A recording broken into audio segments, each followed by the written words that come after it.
तो दोस्तों, आपका स्वागत है आपके अपने YouTube चैनल शिव की भक्ति में। और आज मैं आपको बताऊंगा माता महासरस्वती जी की साधना वसंत पंचमी को आप कर सकते हैं, क्योंकि वसंत पंचमी बिल्कुल बहुत पास ही है, बस 4 दिन बाद ही है। 5 तारीख को वसंत पंचमी है। तो दोस्तों, और वो भी गुप्त नवरात्र के अंदर ही वो वसंत पंचमी आ रही हैं। तो आपको क्या करना है, आप कई लोग जो वैदिक होते हैं, तांत्रिक होते हैं, वो वसंत पंचमी के दिन स्पेशली अपने जो वाक सिद्धि होती है और अपने, चाहे वो उन्हें किसी भी मंत्र से मिली हो, चाहे वो तांत्रिक मंत्र से मिली हो, शाबर मंत्र से मिली हो, वो वाक सिद्धि वो उस पर फोकस करते हैं, उसकी साधना दोबारा रिपीट करते हैं, जिससे कि उनकी जो सिद्धि है वो और भी ज़्यादा प्रबल होती चली जाती है। ठीक है। और जो हमारा कंठ चक्र होता है वो इस दिन साधना करने से ज़्यादा एक्टिव होता है, क्योंकि ये दिन ही माता सरस्वती का है। तो देखिए, इस दिन में आप ये संभव है कि इस दिन में एक दिन में सिद्धि मिल सकती है वाक सिद्धि की, पर वो ऐसे नहीं होगा कि आप बोला और वो सच हो जाएगा। आपको कोई इसका प्रयोग ऐसा है कि आपको बोलने से पहले ना 11 बार उस मंत्र का उच्चारण करना पड़ेगा। फिर उसके बाद जो बोलोगे वो एक सेंटेंस में होना चाहिए, मतलब एक लाइन में। ये नहीं कि आप पूरा पैराग्राफ ही बोल दो, पूरा ये नया युगी लिख डालो, ऐसा नहीं होगा। एक सेंटेंस, एक घटना। ठीक है, आप एक घटने की प्रिडिक्शन कर सकते हो कुछ इस तरीके से हैं। तो और ये सबसे पहले तो ये आपकी जो इच्छा शक्ति है उस पर ये डिपेंड करता है। मतलब आप जितना ज़्यादा, मतलब आपके अंदर उस समय जो भी फीलिंग सबसे ज़्यादा प्रबल होगी ना, वो उसी के अनुसार काम करेगी। जैसे आप बहुत खुश हो, आपके अंदर बहुत खुशी है, और वो आप उसको कुछ बोल रहे हो कि तेरा भला हो जाएगा। तो जितनी प्रबल आपकी इच्छा शक्ति होगी ना अंदर, वो उतनी तीव्र उस समय काम करेगा। और आपको ये फील कैसे होगा कि काम हो रहा है। देखिए,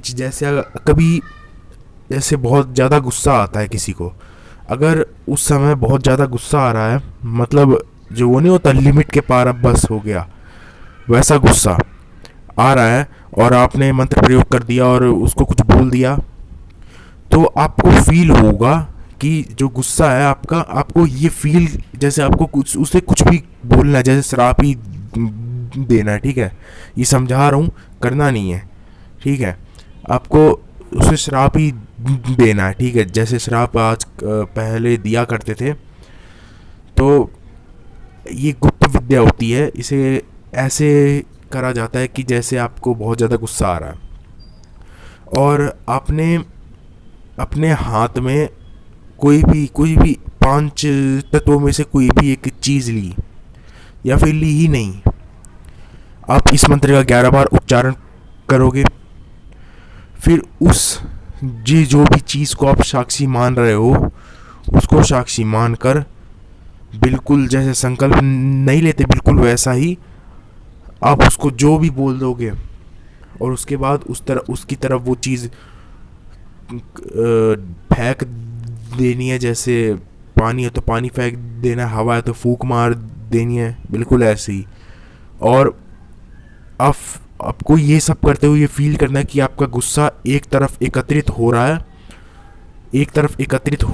है, और इससे आपका सारा गुस्सा ख़त्म हो रहा है। वो सारा गुस्सा आपके जो आपने जो वाक्य बोला, जो श्राप बोला, उसके साथ वो चला गया है।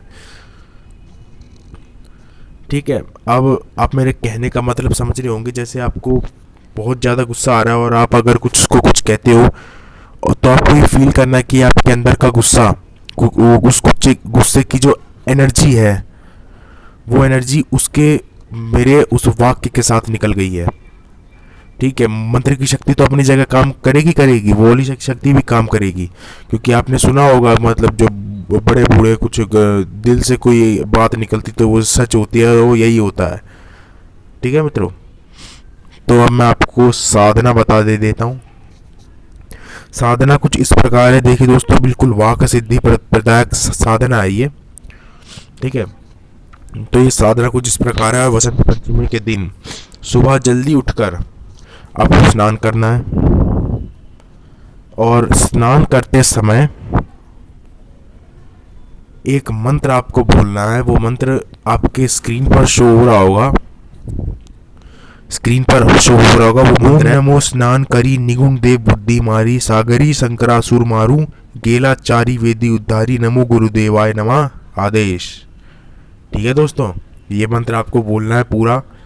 ठीक है, अब इसे कितनी बार बोल सकते हो, 5, 7, 8, 11 नहाते समय जितनी बार बोल सकते हो बोलो। और उसके बाद निकल आओ बाथरूम से, मतलब जहाँ से भी अब नहा के आ रहे हो।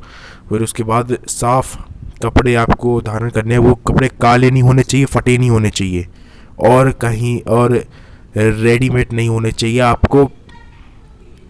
आपको खुले पहनने हैं, जैसे सफ़ेद कलर की धोती पहन ली, सफ़ेद अंगोछा ऊपर से डाल लिया, हाँ, तो ये करना है। फिर उसके बाद आपको माता सरस्वती जी की पूजा करनी है, उनको भोग लगाना है। ठीक है, दिया जलाओ, भोग लगाओ, धूपबत्ती जलाओ उनके सामने, और फिर उनको प्रणाम करके सबसे पहले उसके बाद गणेश जी का पूजन करना है। ठीक है, गणेश जी का पूजन कैसे करोगे, आपको उनका जो श्लोक है जो स्क्रीन पर शो हो रहा होगा वो आपको बोल देना है। ठीक है मित्रों, तो और उसके बाद भगवान शिव का करना है, क्योंकि भगवान शिव ही साबर मंत्रों तथा अन्य मंत्रों को उन्होंने रचना करी थी, तो उनको प्रणाम करना है। ओम नमः शिवाय की एक माला करनी है, तथा नवारण मंत्र की भी एक माला करनी है, क्योंकि ये देवियाँ क्योंकि इस नवारण मंत्र समस्त देवियों की शक्ति समाई हुई है। आपके अंदर एक तरह का बीज अर्पण हो जाएगा। ठीक है, और ये सब करने से पहले जब आप पूजा कर लो ना, ये सारे मंत्र जप करने से पहले आपको हाथ में जल लेकर संकल्प करना है कि मेरा नाम ये है, मेरा गोत्र ये है, मेरे पिता का नाम ये है, और मेरे गुरु ही हैं, और मैं संकल्प लेता हूँ माता सरस्वती जी की साधना करने हेतु। और जो आपकी इच्छा है वो आप बोल सकते हो कि जैसे मैं अपने कंठ चक्र के खोलने के लिए साधना कर रहा हूँ, मैं वाक सिद्धि के लिए साधना कर रहा हूँ, या फिर मैं बुद्धि के लिए साधना कर रहा हूँ। ठीक है, वैसे तो बोलने की ज़रूरत नहीं, ये सब चीज़ें अपने आप ही मिल जाती है, वरना आप अपनी इच्छा भी बोल सकते हो, वरना नहीं भी बोल सकते, वो आपकी इच्छा। ठीक है मित्रों, ये बोल के आपको मंत्र जप शुरू कर देना है, ये सारे जो मैंने बताया। फिर उसके बाद ये सारे जब मंत्र जब पूरे हो जाए, फिर उसके बाद आपको अपने इष्ट देव को अपना प्रणाम करके, जो भी आप अपनी पूजा पाठ करते हो वो आप या तो इस साधना के पहले कर सकते हो, साधना के बाद में। ठीक है, साधना के बीच में नहीं करना। फिर उसके बाद आपको ये जो मंत्र मैं बताऊंगा, इस मंत्र की आपको एक दिन में आप अपने हिसाब से माला फेर सकते हो, जैसे 11 माला से कम तो फेरना नहीं है। ठीक है मित्रों, और 11 माला से कम नहीं फेरना, वरना 11 माला से ज़्यादा भी फेर सकते हो। देखिए, जितनी ज़्यादा आप मंत्र जप करोगे, 51, 100 जितनी हो सके आप करो, क्योंकि जितना ज़्यादा मंत्र जप होगा उतनी तीव्र तगड़ी शक्ति आपके पास आएगी। ठीक है, कभी कभार तो ये शक्ति ऐसे भी काम करती है कि आप बस मंत्र भी नहीं बोला, बस ऐसे ही उसको बोल दिया तो वो शब्द सच हो जाएगा। ठीक है, और शब्दों और इस सिद्धि के लिए ना, ये वैसे तो ये शाबर मंत्र है, अन्यथा वैदिक मंत्र जो भी आप देखोगे ना, उसमें सिद्धि के लायक होना चाहिए बंदा भी कैसा होना चाहिए कि उसको अपने वाक्यों तथा अपने विचारों पर नियंत्रण होना चाहिए, तब वो इस सिद्धि को हासिल कर सकता है। ठीक है, वैसे तो शाबर मंत्र है, मंत्र का प्रयोग के द्वारा आप अपने वाक्य सिद्ध कर सकते हो, वरना ऐसे तो नहीं कर सकते बीच में चलते, वरना आप तो मंत्र के प्रयोग से ही कर सकते हो। ठीक है, तो मंत्र क्या है, मंत्र आपकी स्क्रीन पर भी शो हो रहा होगा दोस्तों।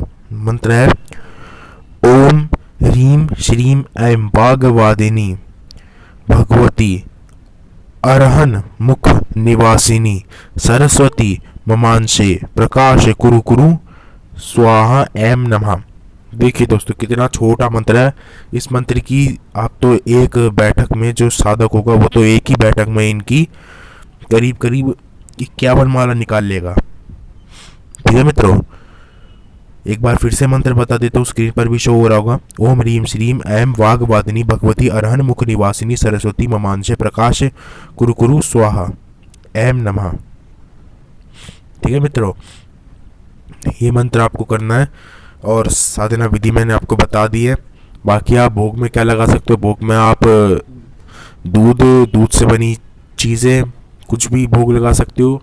ठीक है दोस्तों, लौंग भी रख सकते हो, इलायची भी। और देखिए आपने दिन में जितनी भी माला करी है आप ऐसा भी कर सकते हो कि पूरा दिन लगा सकते हो। कि जैसे सुबह सुबह एक कर ली, मतलब साधना के टाइम पे एक कर ली, दोपहर को एक कर ली और 11-12 बजे एक कर ली। तो आप ऐसे ऐसे करके पूरा दिन आपने अपनी साधना को दे सकते हो, जिससे कि आप ज़्यादा से ज़्यादा माला फेर पाओगे। ठीक है, और रात को शाम को आपको इसका हवन भी कर देना है। ठीक है मित्रों, इसका कितना हवन करना है, 108 की संख्या में आपको इसका हवन कर देना है। ठीक है मित्रों, तो मुझे उम्मीद है आपको इस साधना बहुत समझ आई होगी। क्योंकि देखिए जो भी नया साधक होता है उसके चांसेस सबसे ज़्यादा ये होते हैं कि वो साधना लाइन में क्यों आया, क्योंकि उसको देखिए अगर स्टोरी ज़्यादातर लोगों की होती है कि वो वाक सिद्धि सबसे पहले उनको पता चलती है। ठीक है, उनको वाक सिद्धि पता चलती है तो वो वाक सिद्धि को पाने के लिए यूट्यूब पे वीडियो सर्च करने लगते हैं। सर्च करते करते करते करते उनको धीरे धीरे ज्ञान मिलने लगता है और ज्ञान मिलते मिलते एक तरह से उनके दिमाग में एक साधक बनने का बीज अर्पण हो जाता है, जो आगे चलकर बड़ी बड़ी साधनाएं करते हैं। ठीक है मित्रों, और वो अपने रुख को एकदम सही बना लेते हैं कि इष्ट की प्राप्ति के लिए। ठीक है मित्रों, तो अब आप ये साधना करिए और देखिए ये सांस, और इस मंत्र का प्रयोग आप ऐसे भी कर सकते हो जैसे आपको कोई चीज़ याद करनी है, आपका पेपर एग्ज़ाम जो भी है उसके लिए आपको याद करनी है, तो आप इस मंत्र को सिद्ध करके 11 बार अब जब भी बोलोगे उसके बाद आप जो पढ़ाई करोगे वो आपको हमेशा याद रहेगा। ठीक है मित्रों, और आपका दिमाग इससे बहुत ज़्यादा तेज हो जाएगा और आप समझदार हो जाओगे, आपकी बुद्धि बढ़ जाएगी। ठीक है मित्रों, तो आप इस साधना को करिए, अपनी बुद्धि बढ़ाइए तथा आगे और अच्छी नई नई साधना सीखिए। और इस चैनल को लाइक करिए, शेयर करिए और सब्सक्राइब करिए और ज़्यादा से ज़्यादा इस वीडियो को शेयर करिए ताकि ये ज्ञान और भी लोगों तक पहुंच सके। और आपको फिर भी अगर आपको कोई भी प्रश्न है या फिर कुछ रह जाता है तो आप मुझसे कमेंट में पूछ सकते हैं और मेरे टेलीग्राम ग्रुप को ज्वाइन करके आप वहाँ पर कुछ भी पूछ सकते हैं। और आप चाहे तो टेलीग्राम पे पर्सनल मैसेज भी कर सकते हैं अगर आप कोई ऐसी बात है जो आप सबके सामने नहीं बता सकते। ठीक है मित्रों, अब मैं चलता हूँ। जय महाकाल।